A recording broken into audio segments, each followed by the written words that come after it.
Good day, everyone. Welcome. We're starting the next session, so can I invite you to grab a seat? For those of you working hard in the back row, come and work hard in the front row.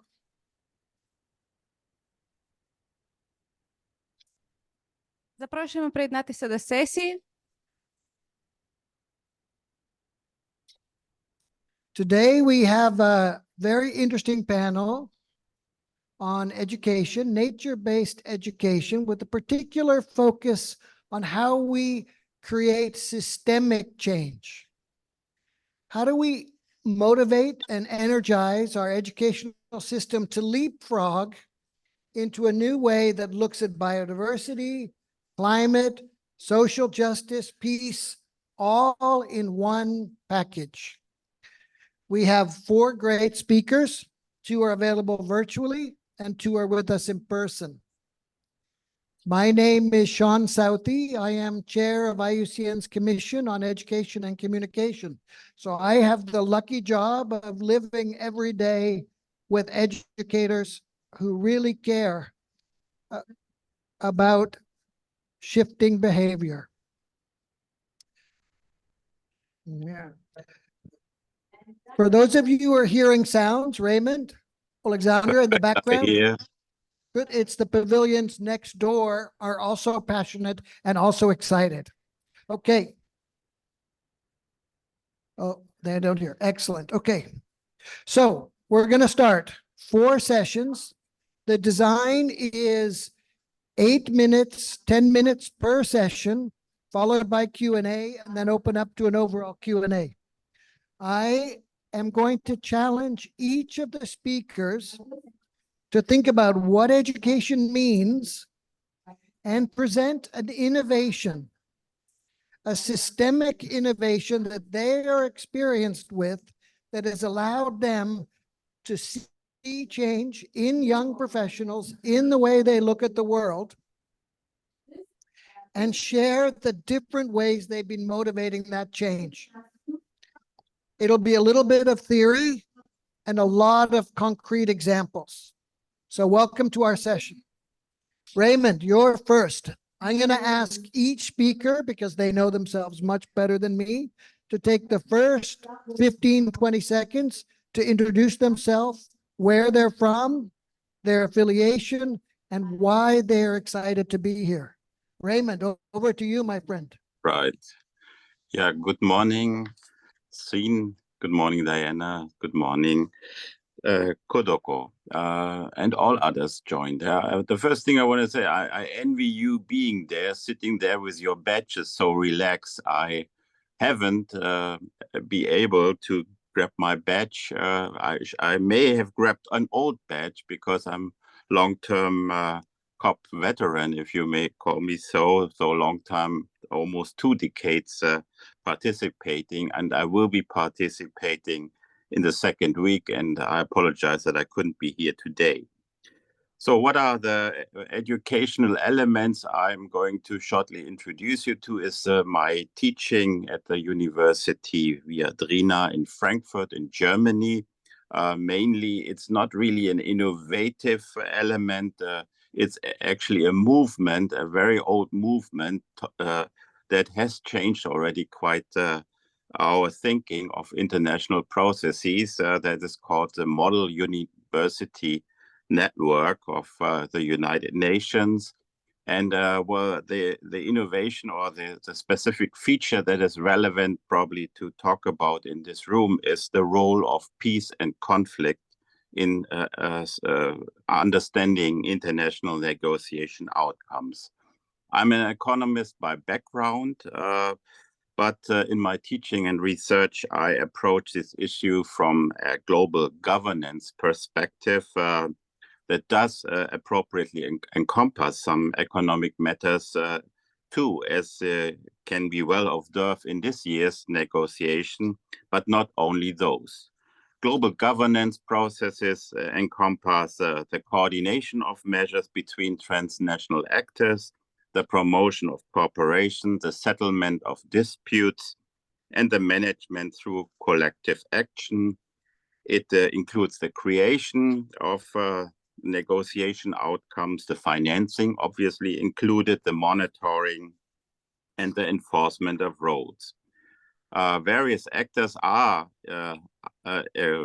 in this process involved, not just state actors, but also the private sector, cities and regions, as you will see in short by the example I am giving to you.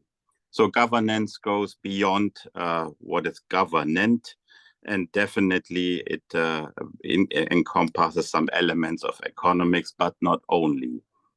Thinking about climate change as a coordination game has been a prevalent perspective in international environmental economics since its very early inception in the 1950s.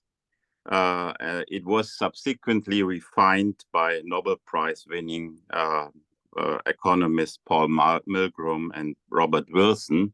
And it's very much based also on teaching this strains of game theory in what I'm doing in my university. The university, as I said, is the European University Viadrina. It's a kind of a farm university, if you may want to call it so. It's in rural Brandenburg at the Odra, bordering Poland, with a history that dates back to the 15th century. In fact, it was re-established after German reunification in 1991 as a reform university, positioning itself beyond the traditional disciplinary structures, including economics, law, sociology, cultural science, conflict research, and resolution at its heart. It develops explicitly, in this sense, interdisciplinary concepts, originating from the founding mission of our university.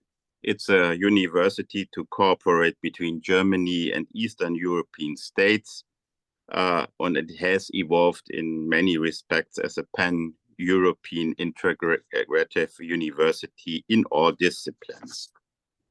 The Center of Peace Mediation Research and enhances practical methodologies of mediation, dialogue, and decision-making in the context of international peace-building processes and very polarized societies. I am personally involved in the part of climate change-driven conflicts since long, in fact, and but as I say, I will not deal with the research part, but more with the educational part. So my teaching and discussions with students and pupils, in fact, even from the city. Viadrina, as I said, is a member of a worldwide movement that is called Model United Nations, which in fact goes very much back. It was born in the 1920s and as a worldwide movement.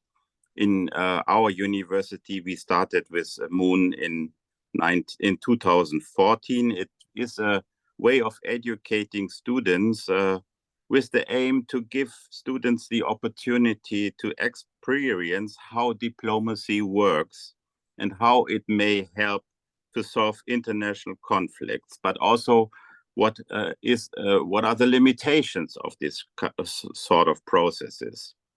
They act themselves as delegates to the UN in simulation games. For example, the latest Via Moon that we conducted was on the future of Central Africa between local conflicts and global interests. Delegates discussed conflicts in several Central African nations, issues concerning the border disputes in the region and conflicts and their ensuing social, economic, and political consequences in the region, considering particularly the international dimensions, for example, for the Security Council or other bodies of the United Nations. The goal in each of any of these moons is to come to an international negotiated and unified resolution, so text or language, as it is often called, to resolve the conflicts, and only it's much driven by the efforts of students themselves. Invited experts are giving lectures only to complement the self-organized process. In the upcoming period, we are considering two issues that may give you a more practical grip on what Moon could mean to also your university in that sense, but definitely for our. And it's, as you see, they are both quite relevant for the current COP. The first that we are exploring is the impact of conflict on climate change adaptation policies in Eastern Africa, focusing on the region of Sudan and South Sudan. This exercise will encompass, of course, the dire situation and the severe losses of that this region may suffer from as a result of climate change. But it also puts an emphasis on reporting to Article 7 of the Paris Agreement on adaptation policies, or this called sometimes called the National Adaptation Plans. If you look into this the situation of Sudan, or equally on South Sudan, or even more importantly in South Sudan, they are large countries, especially Sudan, a very large country, but in different regions are differently impacted by the conflict situation. And obviously, a national adaptation plan needs to be decentralized to reflect the different the relevance of conflicts to observe and the current changes in climate through, for example, weather or monitoring systems, or even to do some scenario building process to think about the future to arrive at a meaningful adaptation process. So that, simply put, it will not be the same for the region of Darfur, which is very much war-ridden, than, let's say, the Nile states of Sudan. So definitely you cannot have a meaningful national adaptation plan from Sudan in a conflict in a situation where regions of Sudan are heavily impacted by war. And obvious also there are issues not just with the infrastructure, but also with strategies to leverage existing indigenous knowledge. Overall, the message I want to convey here is there is a lot of issues of enforcement of the climate regime of the world with an interface between science and education. Secondly, we explore the opportunities and the limits, as I said, of green and resilient recovery in Ukraine, and that's why we are here. And I'm very grateful that you gave me the opportunity to talk about this approach. The simulation that we are planning is to find ways of facilitating access to recovery finance, for example. The international process that has started in London for recovery finance, but also chunks of the European Green Deal. And our view is, how can we negotiate an outcome or a resolution that brings the money to where it's needed, that is the cities of Ukraine. We also, in this case, we have to strongly consider the conflict situation. Ukraine is in a period that we call early recovery, to be distinguished from post-war reconstruction as we had it in Germany after the Second World War. So we need to consider rebuilding some regions that are not as heavily war impacted as the east of the Ukraine, towards being or achieving recovery during the still ongoing conflict situation, but based on the principle of building back better and leaving nobody behind, also sometimes abbreviated resilience. My colleague, Professor Zuschenko, will speak to this in more detail.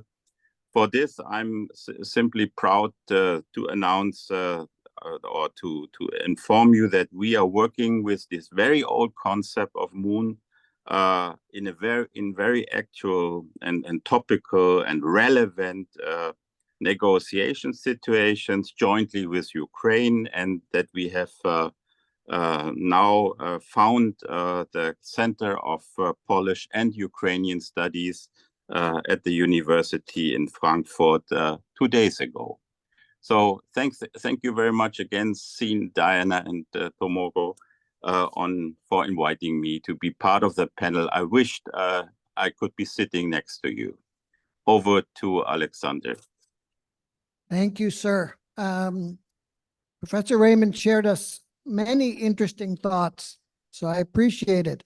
This piece of science and policy is critical to the debate here. And I think it's so important when we think of young people and engagement, especially a time when in some parts of the world, our trust in science is being eroded by strange political regimes. I also have a big takeaway from your work, Dr. Raymond, Professor Raymond, that you're finding innovative ways to get young people to understand the issues, but also do something about it. By participating in a model UN, they can feel the complications of negotiation. They can understand what it is to be an NGO member, a state member. They can understand, even in a national delegation, there are different roles and responsibilities. I think it gamifies, therefore increases learning from one of the most critical issues in our time. And I think as we look to scale impact around these issues, your ideas of engaging more around the Model UN is something we should explore. So a deep thank you, Dankeschön, sir. We'll come back to you after. My next speaker will also be a professor. Here he's on the other side of the screen, but he's not that actually far apart from Raymond in person, but will also be joining us here in Dubai next week. Sadly, we'll have a chance to next week meet. Dr. Alexandra, will you share with us your insights, please? And first, of course, please start with an introduction so we know you a little better. Yeah, thank you. Just Alexander, this will be enough, I think. Just to keep this informal ambience, so to speak. Thank you, colleagues. Thank you for inviting me to have this short introduction or to sharing with you some insights from our work at the Kyiv National Economic University. So actually, I'm representing here Institute of Business Education at Kyiv National Economic University. And basically, we are dealing with master programs for, let's say, for the practitioners, for those who are already working on the ground and they need some additional knowledge and information. But everything started actually from the work with the youth people and with the students, for instance. With Raymond, we're working on this topic since, I think, 2013. And we started with the summer schools in Kiev. It was supported by the Konrad Adenauer Foundation at that time, and we invited young journalists, young politicians, young scientists, and representatives from the NGOs communities, because it was important for us to explain what does it mean sustainable finance, what does it mean green and green economy and green financing, because this was very new topic at that point of time, and there was a clear gap on all levels, so to speak.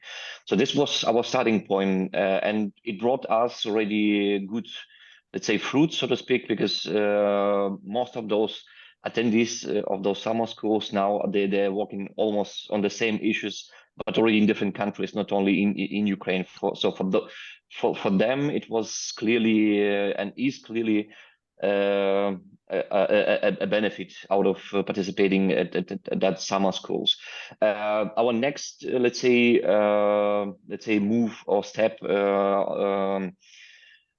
was joint seminar at the University of Viadrina, and we're doing this still with Raymond. Is dedicated to economics of climate change, and again, and nature-related issues are becoming more and more important, since mitigation is already more or less discovered and explored. Now we're moving to adaptation part and to nature-related issues, and we see how students who are attending this seminar, they are getting more and more. Let's say they have more and more questions, and we're trying to provide answers how to deal with these issues, how to incorporate nature into investment decision-making processes, how to make sure that nature is, is incorporated into all the important processes on different levels of the social life. Also, what we did at the Kyiv National Economic University with the students, we prepared, let's say, the non-financial report for the university based on the global compact principles. So basically, it's a very simple framework, but still students can get clear understanding about what does mean non-financial reporting, and then they can use this knowledge working with the real cases on the ground, so to speak. It was important. It is still important because there is a lack of let's say educational programs, or at least courses at Ukrainian universities, where different stakeholders could participate and get this information, be acquainted, so to speak, with what's happening on the financial market, and how nature is important while making investment decisions or mobilizing funds and finance. Where are those funds located, and how to get access to those funds. So this was important because we introduced some kind of short courses, short-term courses for different stakeholders, starting from 2017. But due to the war, let's say full-scale invasion in Ukraine, we stopped to do this, obviously due to some obvious reasons. And this year we're already working and studying a new master program on leadership in sustainable finance. And actually, this is like the hopefully like the most important and the breakthrough, let's say, step from our side, where we jointly with Raymond, with other practitioners and scientists, we're trying to really move this topic to some, like, let's say, to the higher level, and bring not only like an overall understanding about the topic, but also some key practical insights to everybody, especially to the city level people, because as we see, cities are at the forefront, not only in terms of dealing with climate change and with the consequences of climate change, but also in terms of rebuilding Ukraine based on the principles of building forward better. Because this is like we're not going to create Soviet Union 2.0. We're going to create something better and more resilient and more, let's say, ready to, let's say, to different risks and threats in the future. So I will stop here because I think we will have more time to discuss everything in detail. Thank you. Thank you. You're not working in an easy environment, and you're not taking on easy issues. I have to say, I love that you're working to truly integrate this nature climate interface, but I'm so impressed that you're doing it in a multitude of different ways. Everything from short courses to summer school to more integrated, deeper, longer term engagement, always with an experiential lens. I believe it's these integrated approaches of pedagogy and teaching. So it's not just one class, but the students feel it from their professors in a multitude of different ways. It becomes part of the culture of the campus. So it's a wonderful story you shared with us. I know you're embarking on making this bigger and bigger, and we wish you well on that way. So thank you. Please stay with us because we'll come back with some questions. Now I'm going to hand over to Kotoko. And to remind you, you speak to this, to there. Yes. Kotoko is going to tell us about her experience as a young Japanese environmental activist. Now, I had the great pleasure of meeting Kotoko about 7 years ago when she was an IUCN staff member. And I've seen her change her life from being an IUCN staff member to a champion of youth engagement. So it's an exciting story. Kotoko, have fun sharing it. Thank you. Thank you so much, Sean. Hi, everyone. My name is Kotoko Yadomaru from Japan. Thank you for inviting me this great opportunity. As Sean said, I used to be working at the Japan Committee for IUCN as a youth program director and was until 2019. And then I founded my own Japanese youth organization. So my major is the environmental education, especially focus on the biodiversity. So our organization focus on biodiversity issue, especially CBD COP and NBSUP. So why did I create my own organization in Japan? Because I believe the youth must to be involved all of processes, situation, and opportunities at local level, national level, and international level. And youth also eager to meaningful participation for all of these. But I think it's not enough yet. Youth have rights to choose and decide our future, but not enough and equal opportunity. And some of Japanese youth wants to act for nature conservation, but they don't know how can I engage to the activity. It's difficult for them because lack of information, knowledge, connection, networking, and money, funding money. So therefore, I founded my organization named Change Our Next Decade called Kondo. My organization members are only youth. I have strongly connection with IUCN Japan, so I thought I can be success. Then I did. We did all our work ourselves, including policy advocacy, communication work, survey of Japanese youth thoughts for biodiversity, fundraising, and expanding our connection and creating new partnerships. So today I want to share my 2 stories working at Kondo. There are 2 approaches for different interest level of youth. First, the Kondo's first project, Japanese Youth Ambassador Project in 2020. This is the collaborative work with Japan Committee for IUCN. The Japanese Biodiversity Youth Ambassador consists of 30 Japanese youths and divided into 6 areas and 10 teams all of Japan region. This project main activities are reviewing on UNDP and considering next 10 years, we can success to involve 30 youth from all over Japan. So I think we need framework and mechanisms for youth participating. There are some youth wants to engage, wants to do something for biodiversity. So we have to show them what you can do, and you can do many things for biodiversity conservation.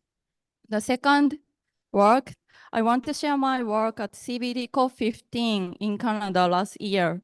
I lead the crowdfunding campaign to my own NGO to be donated 3 million for in-person participate of our members from Japan.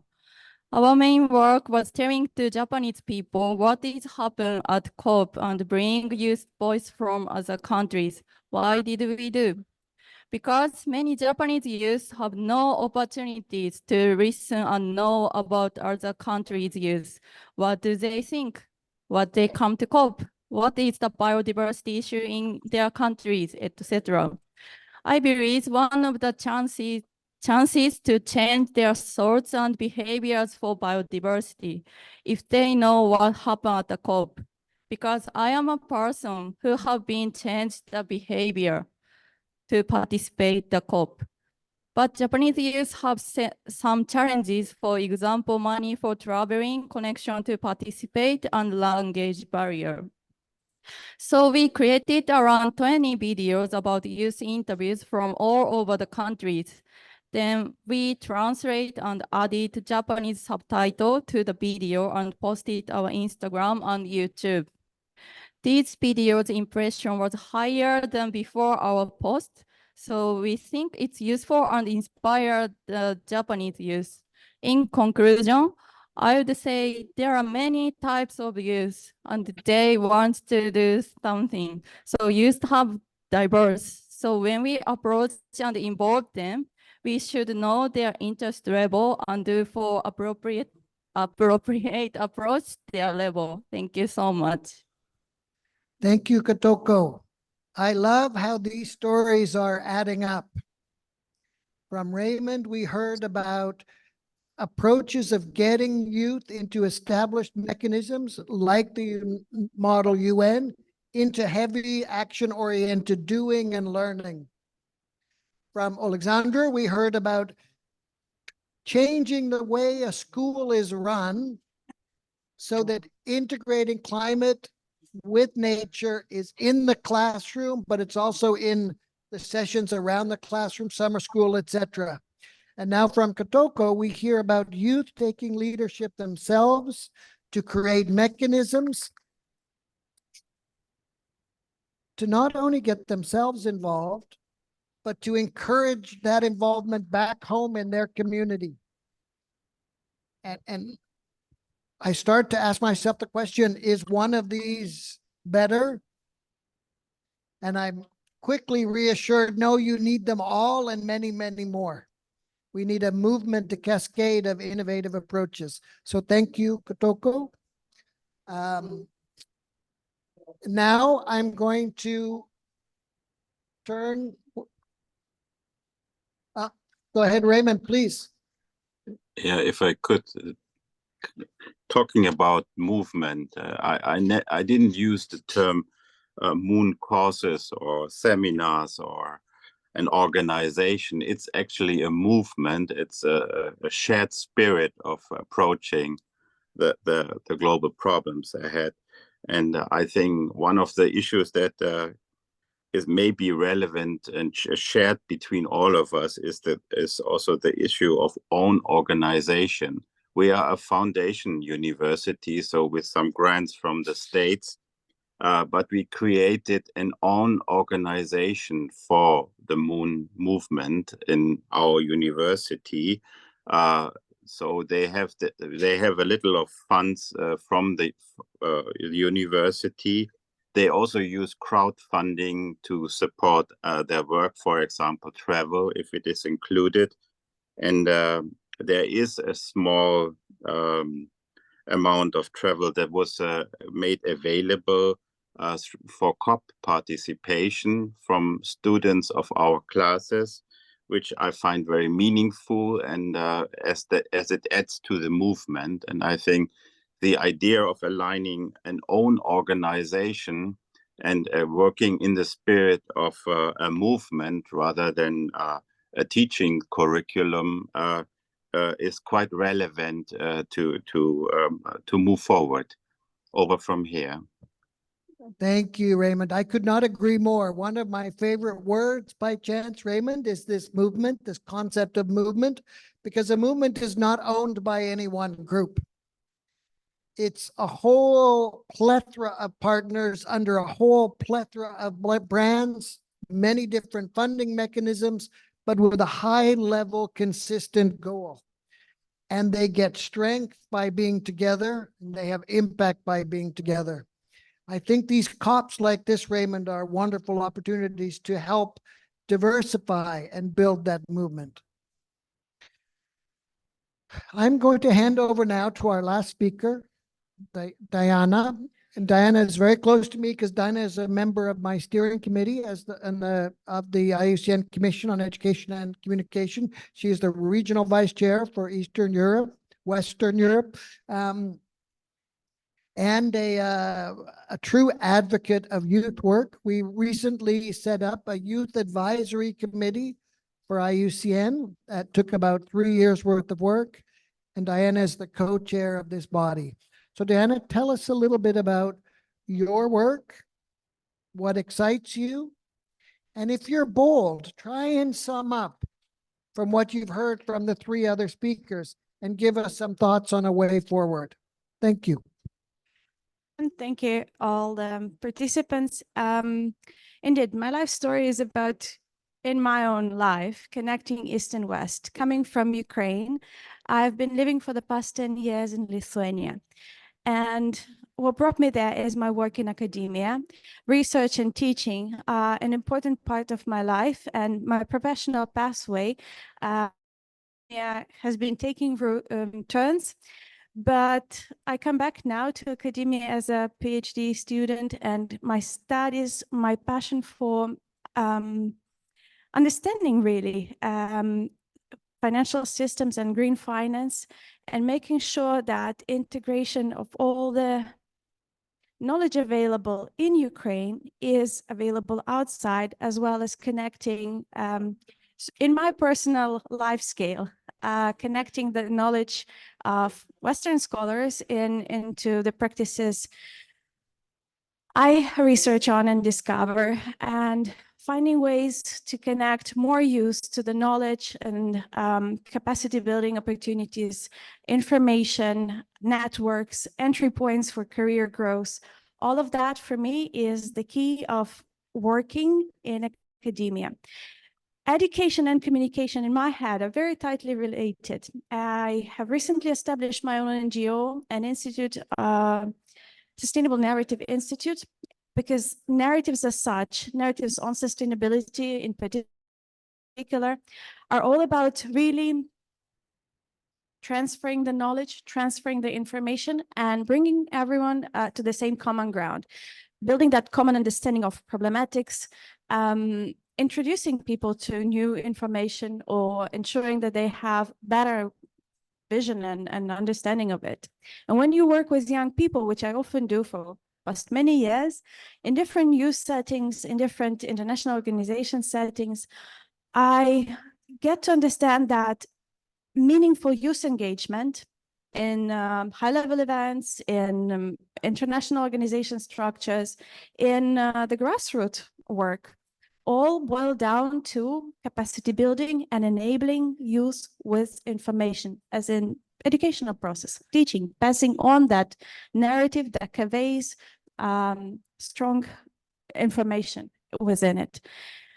You cannot expect a young person coming to COP being fully, aware of what's happening and not feeling overwhelmed. This is a huge international event of big impact, and indeed there is too much happening. You cannot expect young people without special technical training, if you wish, to be following negotiations on equality matter. You have to imagine how overwhelming it is also psychologically for a young person to be in an environment that is different culturally, that is different in terms of being surrounded by those people that are not typical for them to be around, professionally, age-wise, and in so many other ways. And that all means really ensuring that this engagement and participation is meaningful by enabling young people with knowledge, training, and all of that is, besides telling that narrative, passing on the information, a lot about education. When working in IUCN Commission on Education and Communication with the steering committee and the members in Western Europe, I also discover oftentimes that regardless the age, in fact, very often coming from different backgrounds, we have different parts of the puzzle. And it's absolutely normal for everyone always to continue learning, as in lifelong learning, right? To discover new things, pieces of the puzzle that are missing for you, and to continue growing. That's why, for me, really, communication and education are very much connected.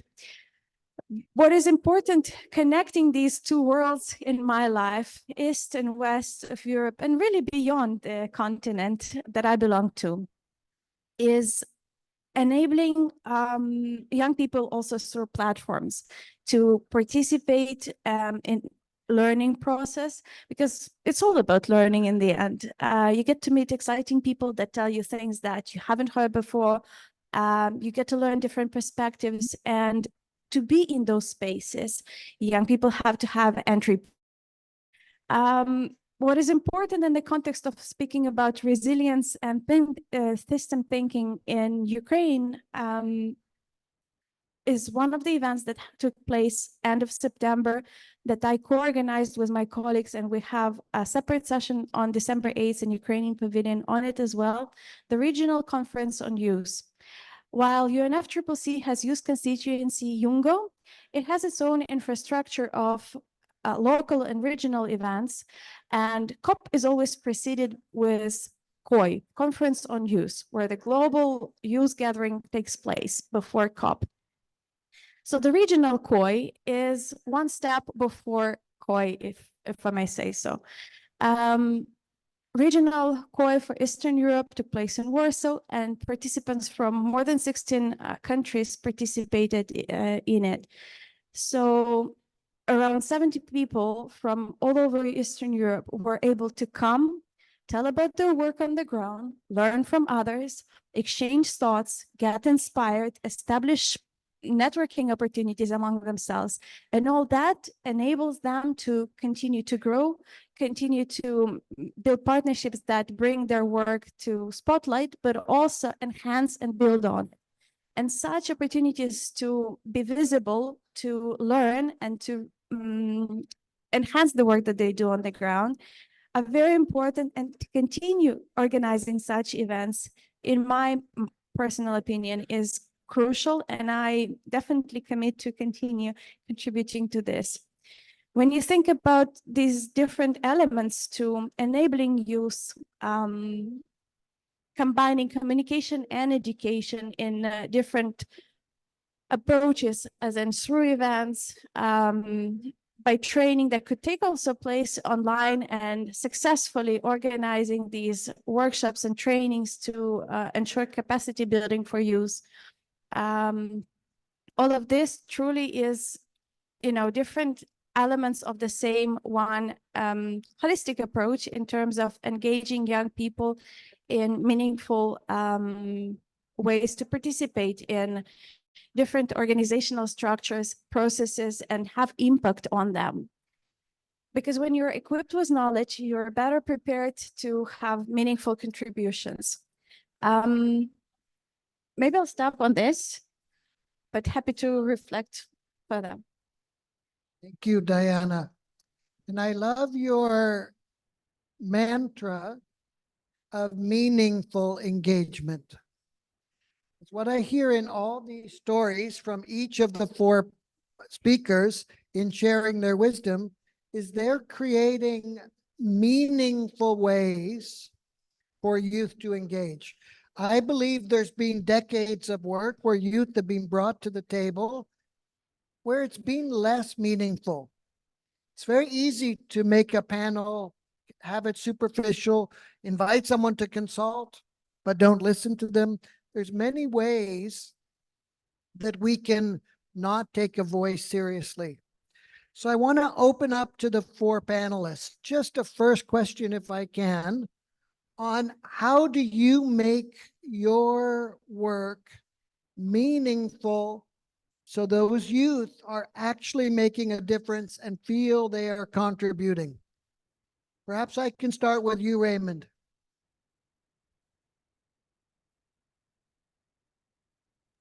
Yes, thank you very much, Sonia.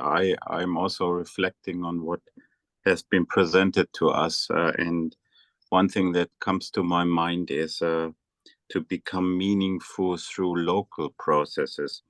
So just to be very concrete, we fully, or I fully understand that young people and also old people like me are overwhelmed with what is going on in such a negotiation, as COP.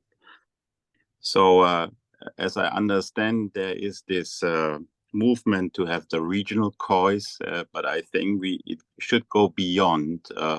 It should not be a preparatory process starting when somebody is called to go to a COP, but at a much earlier stage. And that means starting with education and doing, in some sense, the Moon movement is sort of a local COI on an ongoing basis, preparing youngs to participate meaningfully in such negotiation process. We have never pushed anyone into the cold water of COP before those persons were part of our preparatory processes, the Moon exercises that we do on a continuous basis, which empowers them to meaningfully participate and indeed participate.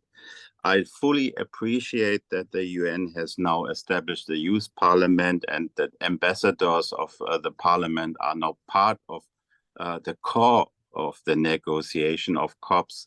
But as I share with CERN, we need a preparatory process that starts at a very early stage and in fact at the local level to make it meaningful. And that means the Moon movement should be an element of this as part of the education. It's not a course, it's not a curriculum, it's a movement, but a movement that is well informed about the background. Over.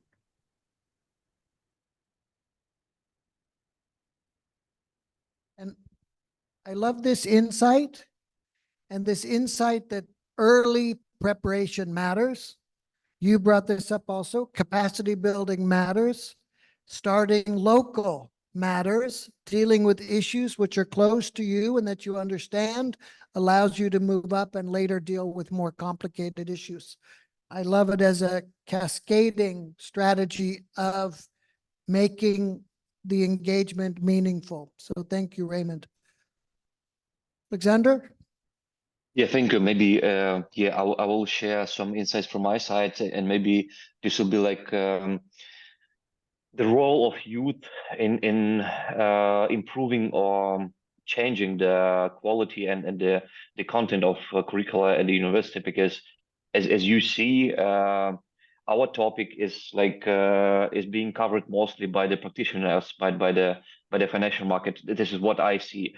And the universities, they are struggling to, let's say, to be on the same side and be exactly so quick as the financial market. So which means students, they're getting information slightly outdated, and once they are getting to the labor market, so that they see that the situation is completely different. So that's why youth is coming to us as the teachers, and they're asking us, please provide us with more updated, more relevant insights, topics, and the knowledge. This is exactly what we see with Raymond each year, not only in Ukraine but also here in Europe. So the students, they do can Google and look for good like job opportunities, but what they see, the requirements, and those requirements, they're different from what universities are offering. So that's why youth people and the students in particular, they are requiring changes, and they are this they are representing this huge force which will bring also the educational sphere to the new level. So this is maybe to share some like reflections from my side on the role of youth, so to speak, in this moment. Now, I love this input, but I love this one piece that you're having to change because the students want something different. That's a very powerful insight, that students can change the way schooling is taught, can change the curriculum, can do anything if they get engaged. So thank you for sharing that empowering story. Kotoko, you ran an NGO You brought people halfway around the world to be part of the Global Biodiversity Forum. Do you have a story to tell that makes you feel that experience was meaningful?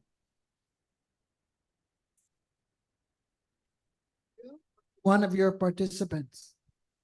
Did it change the way they work? I have more experience like not meaningful. I mean, like I have an experience in Japan online event. I was one of the panelists because I am youth. Only that. So you can sit here and you can only ask.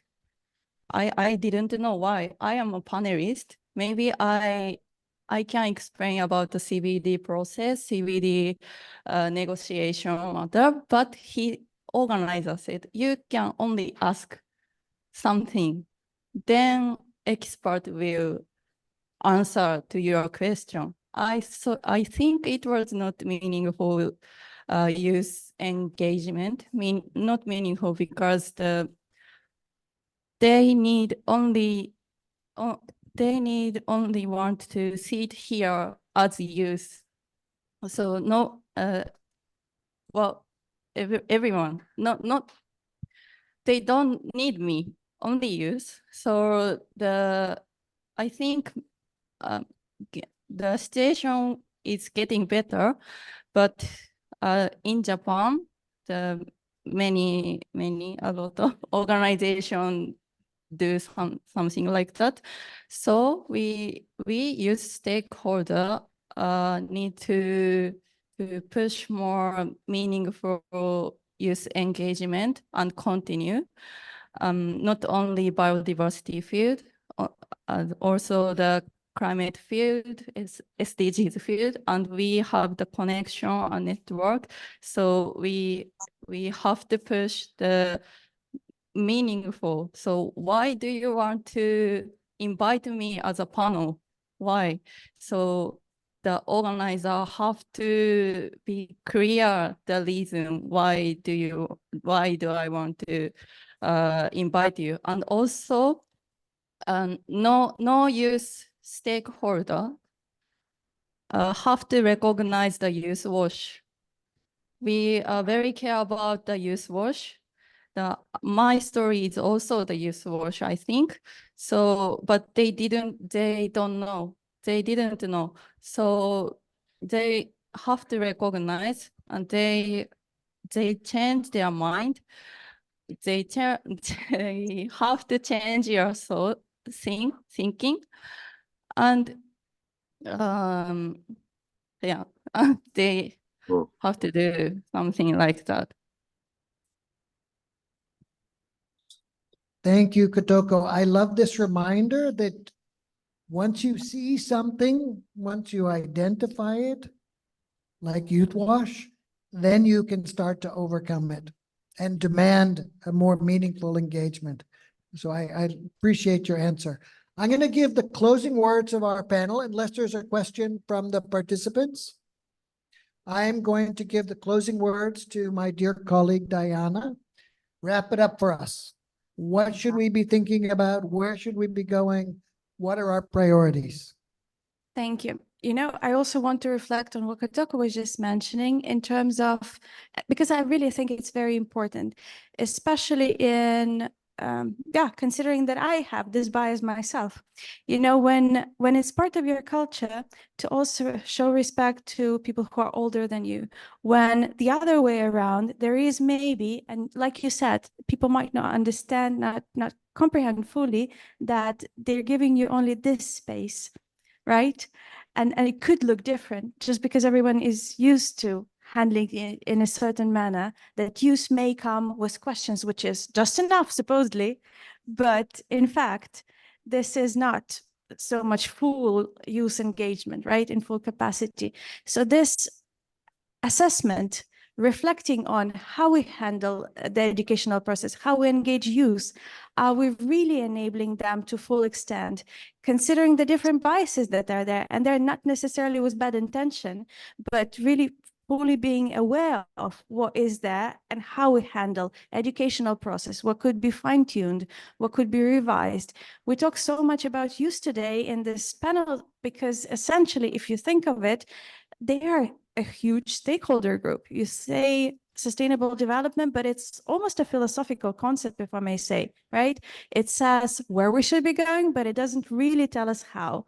And we know there are certain stakeholder groups. In my opinion, a very big challenge in, delivering sustainable development goals is exactly making sure that all the stakeholder groups work jointly and know how to talk to one another and do talk and deliver jointly. And when you have all these different stakeholder groups that don't fully engage youth or don't consider youth, that make up almost 40% of the global population, that's a big loss for everyone because you ignore 40% of people on Earth.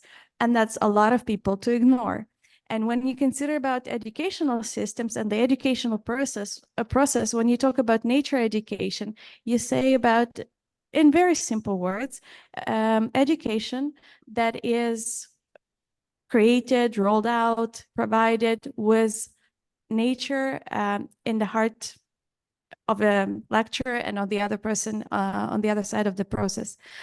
Consideration for nature conservation, biodiversity protection, sustainable development from the perspective of love to nature is really that nature-based education. Education that teaches you all the different disciplines, all the different professional backgrounds, prepares you for very different jobs, and many are becoming greener and greener.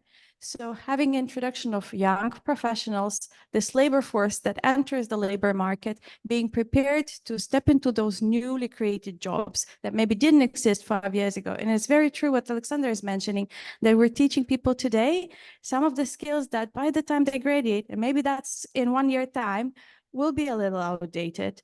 And it's very difficult to catch up with, the advances of technology and the development of the policies and the labor market conditions and the demands of industries and so on. But when you consider every time in everything you teach, having sustainability or nature considerations as horizontal priority in your educational system, that perspective to having it embedded in every single subject, in every single curricula, with love to nature as in thought for it, is very important. And considering that youth plays such a huge role that it's wrong to ignore them is very important. Thank you. Thank you, Diana. Special thank you to Raymond and Alexandra. We'll see you next week here in person. We look forward to that. Thank you for sharing your words today. Kotoko, arigato, and thank you. And a special thank you to the Ukraine Pavilion for letting us have this discussion here today. And with that, I call the session closed. Thank you.